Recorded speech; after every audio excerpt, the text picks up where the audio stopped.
Cousin's double life. Should I expose her cheating or walk away? Chapter 1. The news that rocked my world. My name is Liana, and I'm 26 years old. I've never thought of myself as the sort of person to meddle in anyone's relationship, especially not my own cousin's. But when your cousin confides that she's cheated on her boyfriend, not once, not twice, but 3 times, it's impossible to ignore, especially when that boyfriend has basically become family, attending our cookouts and vacations, sharing laughter over board games, being the nice guy everyone trusts. And now I'm stuck with the guilt of knowing what my cousin has done. I can't unhear it, and I'm not sure what my next move should be. The text that kick-started my dilemma arrived last Monday afternoon. I was at my fiancé Daniel's apartment, sifting through wedding invites, the gentle hum of the air conditioner in the background. My phone buzzed, and up popped a message from my cousin Maddie.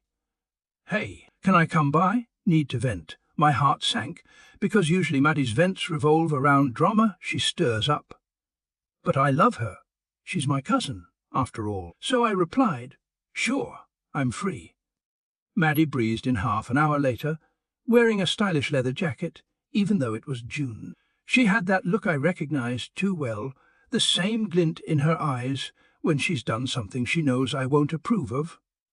I braced myself, ready for some story about a wild night out.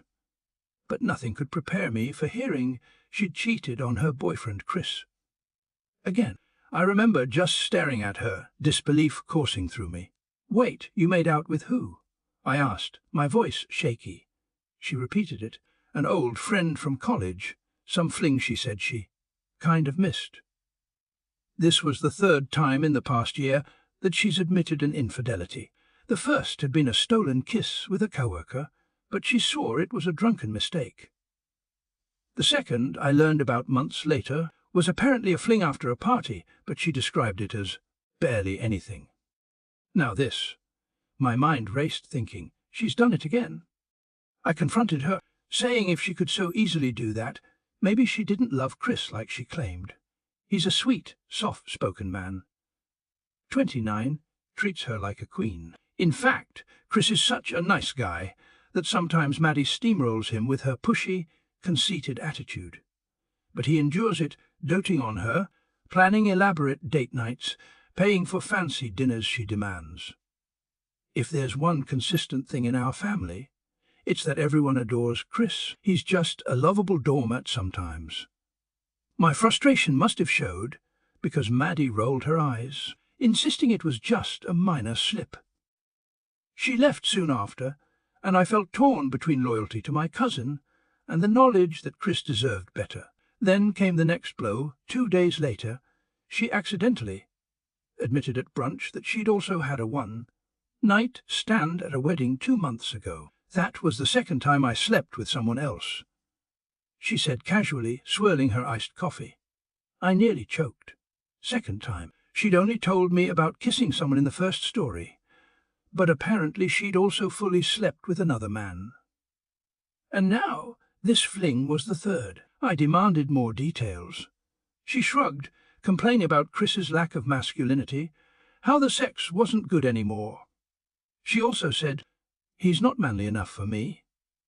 I felt horror swirl in my gut, remembering how sweetly Chris had once asked for my advice on what perfume to get Maddie for her birthday. That's not manly enough for her. I was speechless. She basically implied she was disgusted with him.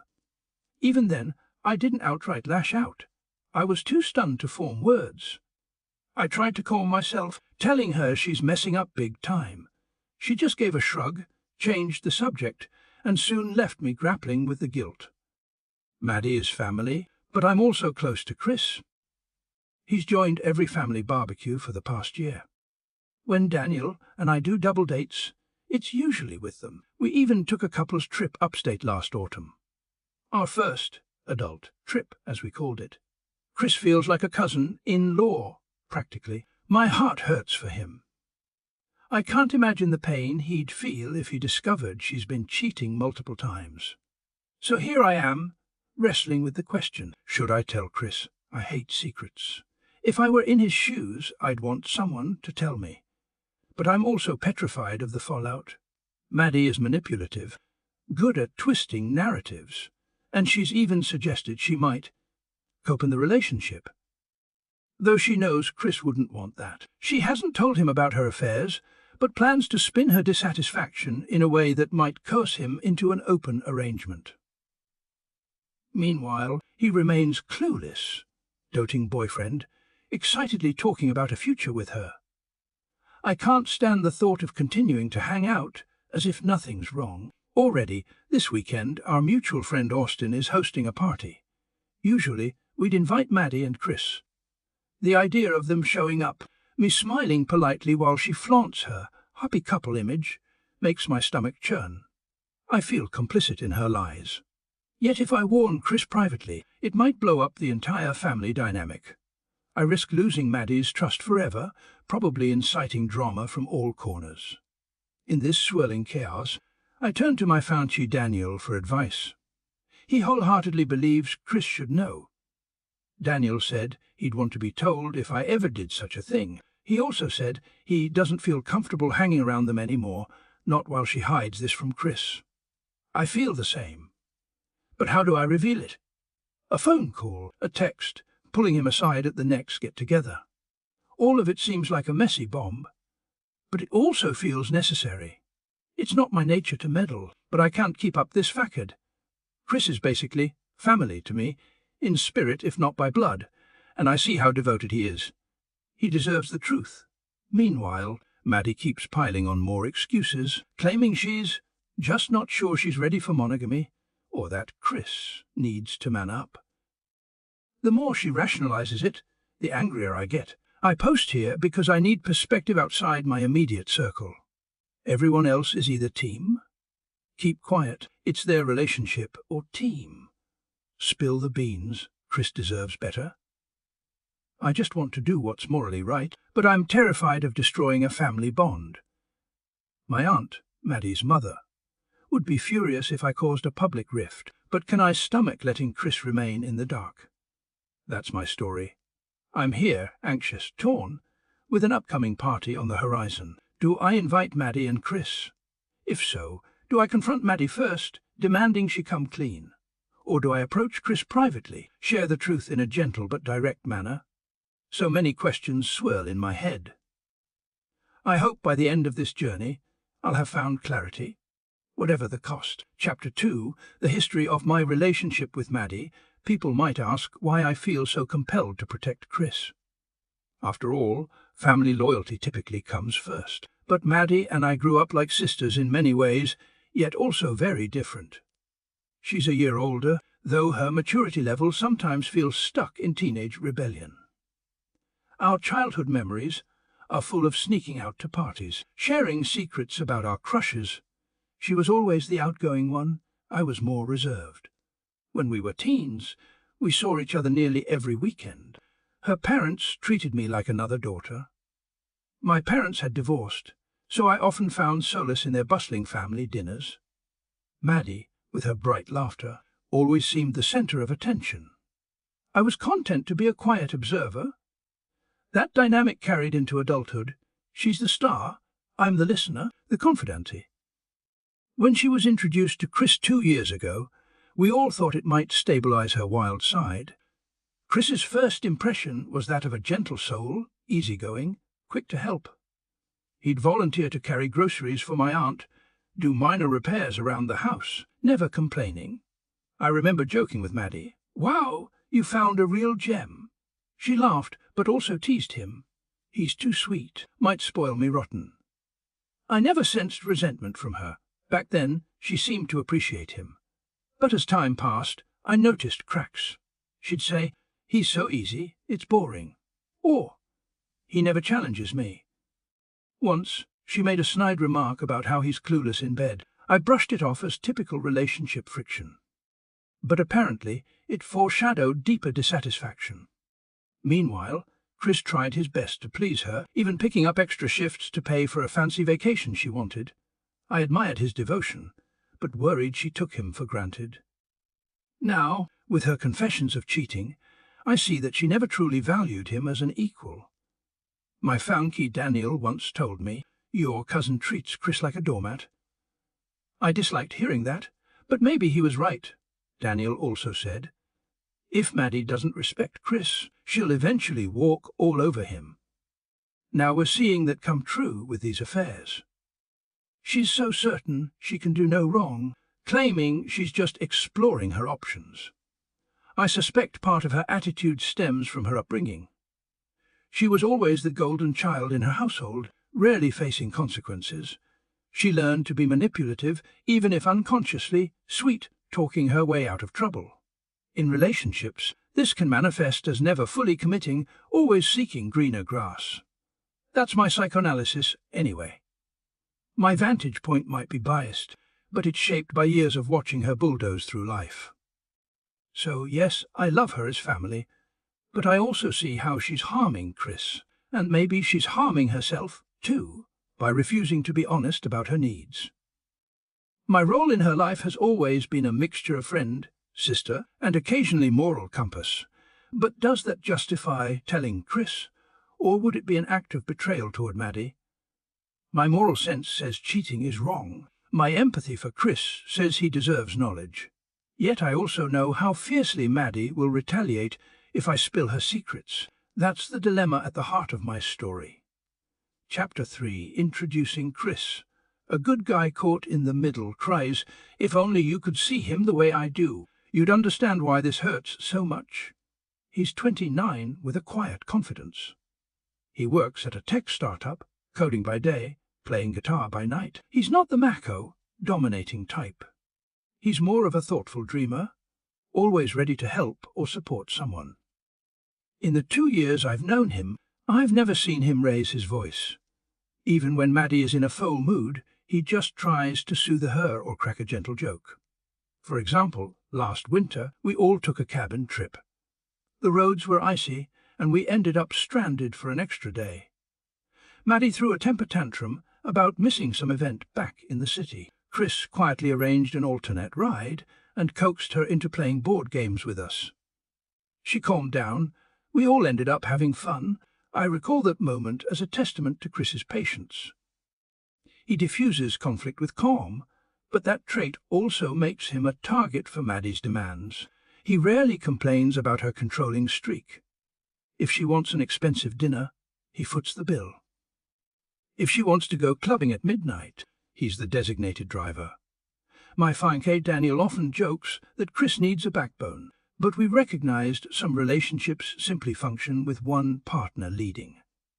I never thought it'd escalate to this point, where she'd cheat multiple times behind his trusting back. During family gatherings, Chris helps my grandma around, sweetly chatting with my nephews. Everyone praises him, saying, "Maddie's so lucky." If only they knew she's risking it all for fleeting thrills. I sometimes wonder if Chris senses something is off. Maybe he chalks up her behavior to mood swings. He might be so smitten he can't imagine she'd betray him. That's what makes it tragic. But do I crush his illusions by telling him? Or let him remain in blissful ignorance, possibly until Maddie hurts him worse? My fiancé says he'd want to know.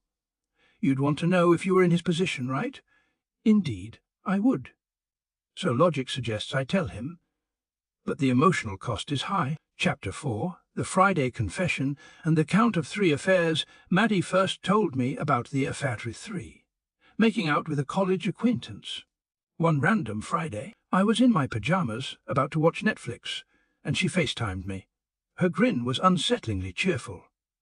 I remember the conversation vividly. "Maddie, you look too happy for this time of night," I teased. She bit her lip, giggling. "But I have a secret. Promise you won't freak out." I gave a half laugh. No promises. Spill it. But then she admitted she'd made out with a friend from her college days. I nearly dropped my phone. She tried to justify it, saying they ran into each other at a bar, got drunk, it just happened. Furious, I demanded, "What about Chris?" She shrugged, saying Chris bored her. I scolded her, telling her she needed to break up if she wanted to pursue others. She insisted, "Nah, I still care about him." She ended the call with a casual wave, leaving me fuming. Then, a couple days later, we met in person and she revealed that fling 3 was only a kiss, but fling ante 2 was a one-night stand at a wedding. My jaw dropped. She'd never told me about fling taven 2 before. That's how I learned she'd effectively cheated thrice in a year. Fling Ali 1 was some earlier coworker fiasco, though details remain murky. Hearing her trash Chris's masculinity was the final straw for me. She basically said, "He's not manly enough," or "He can't please me." That triggered a protective instinct. Chris might not be a macho muscle guy, but he's genuine, loyal. Didn't she see the value of that? She seemed too enthralled with short-term excitement to appreciate her stable relationship. I pressed her. "So you're basically with Chris but hooking up with random guys?" She said. "It's not random, they're old friends." "But yes, I guess so." My frustration soared. She had no shame. She treated it like a casual secret we'd keep among cousins. That's when I started seriously pondering telling Chris. If the roles were reversed, I'd be desperate to know. My fiancé echoed that sentiment, so I felt a moral imperative, though fear of Maddie's wrath and family drama held me back. She likely never suspected I'd betray her confidence, but seeing how callously she described her cheating made me realize I might owe more loyalty to Chris. Chapter 5, Vacations and Guilt. Our happy couples. Facade in the preceding months, we'd gone on 2 major trips with Maddie and Chris. Looking back, I can't help but recall certain moments with new eyes. On one trip to the lake last summer, Maddie and Chris arrived a day late because she had corns. She seemed distant toward him, flirting with strangers at the lake bar. I'd teased her. Careful, Chris might get jealous, but she brushed it off. Now I wonder if that was another sign of her straying. Meanwhile, Chris would wave it off, trusting her wholeheartedly. On a ski trip in winter, I noticed Chris was more affectionate than usual, probably trying to rekindle her attention. She seemed cold, complaining about him being too clingy. I found it odd but chalked it up to her moody streak. Now, with hindsight, I suspect she was already detaching, entertaining new prospects. My fiancé Daniel even commented after that trip. Something's off with those two. Yet publicly, they maintained the facade of a happy couple. We'd take group photos, Chris's arm around Maddie, her forced smile shining. Then she'd post them on social media with sappy captions. Everyone assumed they were perfect. If only they knew about the midnight texts to other men, the stolen kisses, the wedding fling. The guilt of being complicit in that illusion weighs on me.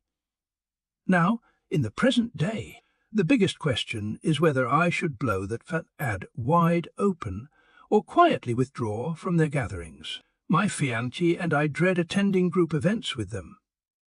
This weekend, Austin's party looms, and normally we'd invite them, but the thought of smiling at Chris while knowing Maddie's betrayal makes my stomach churn. The idea of ignoring them also feels off, like we'd be punishing Chris without explaining why. Meanwhile, Maddie might bring her next fling if Chris can't attend. The entire scenario is a minefield. Chapter 6. Confiding in my fiancé Daniel. Daniel is my rock. Practical, empathetic, but also a believer in telling the truth. When I first shared Maddie's cheating confessions, he was floored. She cheated 3 times. "That's definitely not a fling, that's a pattern," he said grimly. He insisted that if he were in Chris's place, he'd want to know, no question. The more we discussed it, the more we agreed that yes, ethically, Chris should be informed, but we also recognized the potential hurricane that follow. We debated possible approaches. 1. Hey, directly text Chris. "Hey, I need to talk to you. Maddie's cheated multiple times. I have details if you want them." 2. Invite Chris for coffee alone. Gently break the news face to face, letting him process and ask questions. 3. Warn Maddie to confess. Give her an ultimatum to tell Chris or else I will. Maybe she'd comply, though unlikely. 4. Stay silent, let this messy relationship fester on its own. Daniel and I ruled out the last option, feeling it was morally wrong. We also worried that a direct text would be jarring. The face-to-face approach seemed best, but that required careful timing. As for warning Maddie, she'd likely spin more lies. She might even twist the story, telling Chris I was lying or meddling. Yet part of me thinks giving her a chance to come clean is the fair step before I blow it up. Daniel ended the conversation with, "Whatever you choose, I'll support you. But we need to step lightly." I nodded, heart heavy. Chapter 7, Confronting Maddie. An ultimatum. The next day, I decided to talk to Maddie. She came by my place to pick up something from me, some shoes she'd ordered online. Perfect chance for a private confrontation. As soon as she walked in, I locked the door behind her. Her eyes narrowed. "What's up with the drama, cuz?" I squared my shoulders. "Look, I can't keep this secret anymore. You've cheated on Chris 3 times that I know of. I won't stand by and watch you lie. He deserves the truth." She rolled her eyes. "Are you seriously making this your business? We're family. You don't betray family secrets." I scowled. "He's practically family too. You made him part of all our lives. He's not a stranger, Maddie. If I stay silent, I become an accomplice to your betrayal." As she huffed, crossing her arms, "It's none of your concern. If I want to end the relationship or open it, that's between me and him." I pressed on. "So, do you plan to tell him about your affairs before trying to open things?" Because from what he said, he wouldn't be okay with an open relationship, especially not if you've already stepped out. She scoffed. "He'll get used to it. And anyway, I told you, I never slept with them until after we talked about seeing other people, or it was just a one-night stand that didn't count." My blood boiled at her flippant attitude. She was rewriting the timeline again. I let out a heavy sigh. "Maddie, you either come clean to Chris or I will. I can't watch him be deceived any longer." Her face flushed with anger. "You wouldn't dare." But I just stared her down, unwavering. "You have 1 week," I said quietly. "If he's still in the dark by then, I'm telling him." She glared, fuming. "Fine, do what you want, but I won't let you ruin my life." With that, she stormed out. My hands trembled, adrenaline racing. I'd just challenged her, effectively threatened to expose her. I felt a swirl of guilt and relief. But would she confess or double down? Chapter 8, Awaiting the Week. Silence and tension, that ultimatum weighed on me. Day 1, Day 2, Day 3 passed. No word from Maddie about telling Chris. I saw no meltdown in the family group chat. Chris posted a random Instagram story of him at the gym, looking normal, so presumably he was still clueless. I anxiously awaited any sign she might have told him. Meanwhile, Daniel asked if I was sure about giving her a week. "Maybe you should just do it now," he said, but I reminded him that it's fair to give her the chance. He nodded, though the tension in our home was thick. We dreaded the fallout at the next family gathering. By day 5, I texted Maddie, "Have you spoken to Chris?" She responded only with, "Stay out of it." Furious, I felt she was stalling, hoping I'd back down. My fiancé insisted I hold firm. On day 6, I heard from a cousin that Chris was happily planning a short weekend trip with Maddie. So, she obviously hadn't told him. The guilt stabbed me anew. He was planning romantic getaways while she was presumably hooking up with random men behind his back. The time for waiting was nearly up. Chapter 9, The Moment of Truth. Telling Chris on day 7, I woke up with a knot in my stomach. I decided I had to do it. No more stalling. I couldn't let her spin more webs. That afternoon, I called Chris. "Hey, can we meet for coffee? Just you and me. It's important." He sounded puzzled, but agreed to meet at a nearby cafe he likes. When I arrived, my heart pounded. Chris was already seated, swilling a lat, looking concerned. I sat down, took a deep breath, and said, "I'm sorry, but I have to tell you something difficult." Then I laid it out. Maddie has been cheating multiple times. I recounted the fling at the wedding, the repeated mentions of hooking up with other men, her own words about the sex being better elsewhere. Chris's face went pale, eyes watering. He kept asking if I was sure, if there was any misunderstanding. I assured him I had it directly from Maddie. He trembled, tears brimming, quietly thanking me for my honesty. The cafe's background noise blurred as we talked. I explained how I confronted Maddie, gave her a chance to confess, but she didn't. He asked if anyone else knew. I told him about my fiancé, about how some mutual friends suspected. He nodded, heartbreak etched on his face. My voice cracked. "I'm so sorry. I just felt you deserved the truth." He nodded, wiping tears, whispering, "I can't believe I was planning to propose soon." My stomach lurched at that revelation. Propose. That made her betrayal even more cruel. We parted with a solemn hug. He said he'd handle it from here. Watching him walk away, shoulders slumped, I felt like the worst messenger in the world, but also relieved that he finally knew. Chapter 10. The Aftermath. Blowing up the family within hours, chaos erupted. Maddie called me in a rage, screaming that I'd ruined her relationship. She insisted she never physically cheated before, discussing an open relationship, that I'd twisted facts. I stood my ground, telling her I only repeated what she herself told me. She threatened to cut me off from the family, to paint me as a liar. I was shaking, but my Fanny Daniel held my hand, encouraging me to remain calm. Then Chris Group texted me and Maddie. "I know everything. We're done." Maddie responded with a flurry of denials, claiming I'd misunderstood her confessions. Chris didn't buy it. He asked me for more details, which I gave him privately. The entire time, Maddie tried calling me, demanding I stop, feeding him lies. Eventually, I blocked her. News spread among relatives. My aunt, Maddie's mother, left me a furious voicemail, accusing me of betraying family trust. She didn't ask if Maddie's story was true or not. She just lamented the drama. Some cousins took my side, saying Maddie was clearly at fault. Others stayed neutral, wanting no part in it. The family fractured, the tension soared, all because I told the truth. Chris texted me again, thanking me for letting him see Maddie's true colours. He said he confronted her with the hotel story, the wedding fling, all of it. She tried to downplay it, then blame him for not being man enough. He was devastated, but also felt a strange relief, saying he dodged a bullet. Chapter 11. A void in our social lives. Suddenly, the social dynamic changed. Family dinners, typically a big monthly event, turned into awkward gatherings where Maddie either didn't show up or if she did, she avoided me entirely. Chris was invited once by my mother, but he politely declined, not wanting to face Maddie's presence.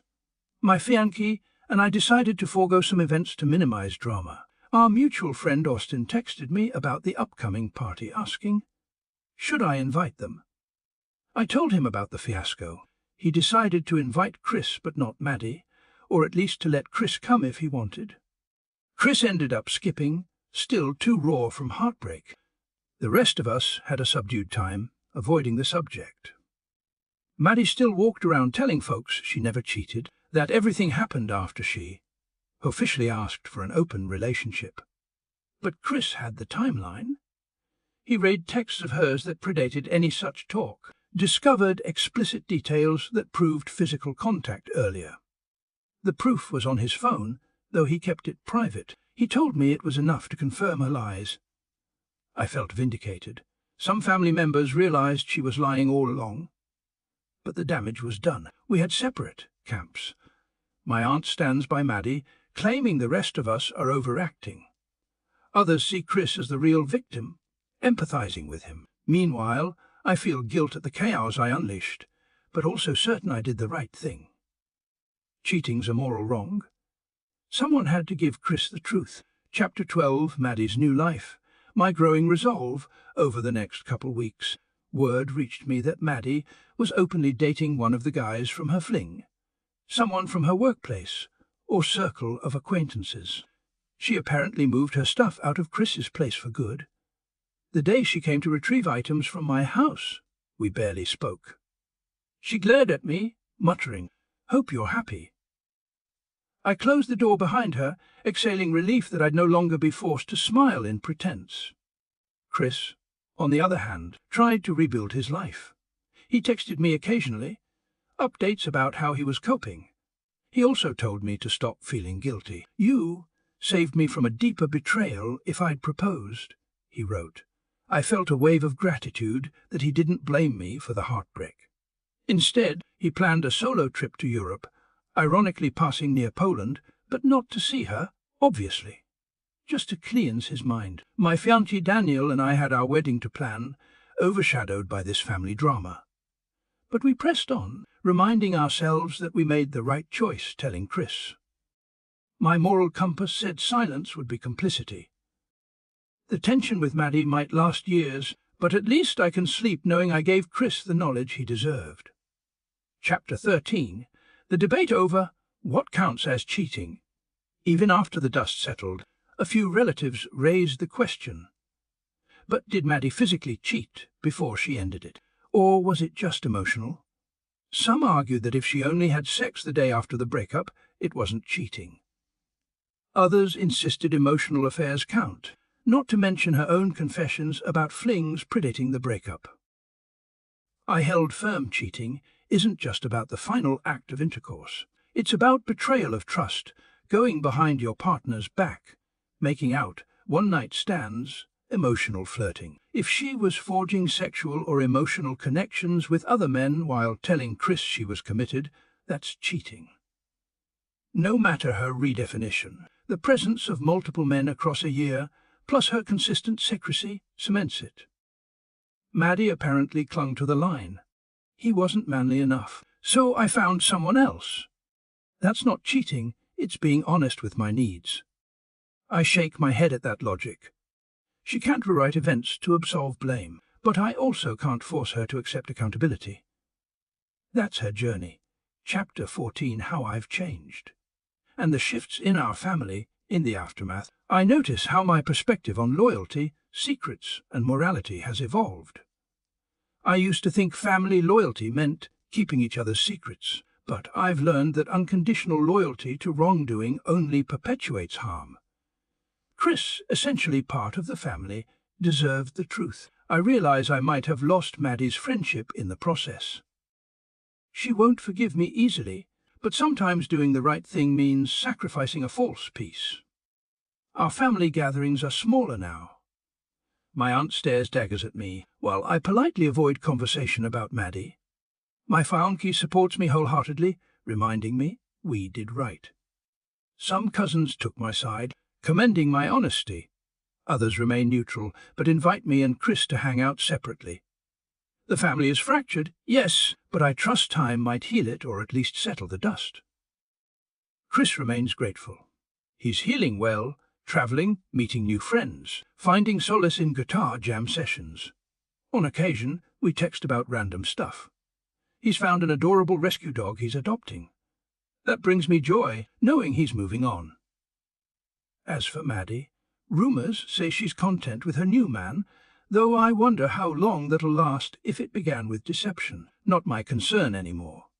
Chapter 15, The Road Forward. Now, months after the entire fiasco, I stand at the threshold of my own wedding. Daniel and I have set a date. Finalizing guest lists. We decided not to invite Maddie, which might raise eyebrows, but I can't have someone who resents me for exposing her lies overshadow our big day. She's free to protest, but we're resolute. When I reflect on the question that started all of this, should I tell my cousin's boyfriend she's cheating, or just avoid hanging out with them? I know I made the right call in telling him. If I'd stayed silent, I'd be complicit, letting Chris waste more time with a woman who disrespected him. If I'd just avoided them, that wouldn't stop her from continuing to fool him. The path I chose was messy, but it was moral. This experience taught me that being honest sometimes yields backlash, especially from those who benefit from secrecy. But truth, in the long run, fosters genuine relationships. Chris deserved real love, not illusions. I hope one day he finds it. Meanwhile, I've discovered a new sense of courage in speaking up, no matter the cost. My love for Maddie as family hasn't died, but it's overshadowed by disappointment. Perhaps we'll reconcile if she matures, acknowledges her actions. If not, I can live with that distance. And so, the story ends with me standing firm in my decision, forging ahead with my life. The heartbreak, drama, and tension remain in the past. I've realized sometimes the best we can do is protect the innocent, even if it means rocking the family boat, because loyalty to what's right matters more than loyalty to a lie. And I, for one, will always choose truth, no matter how messy it gets.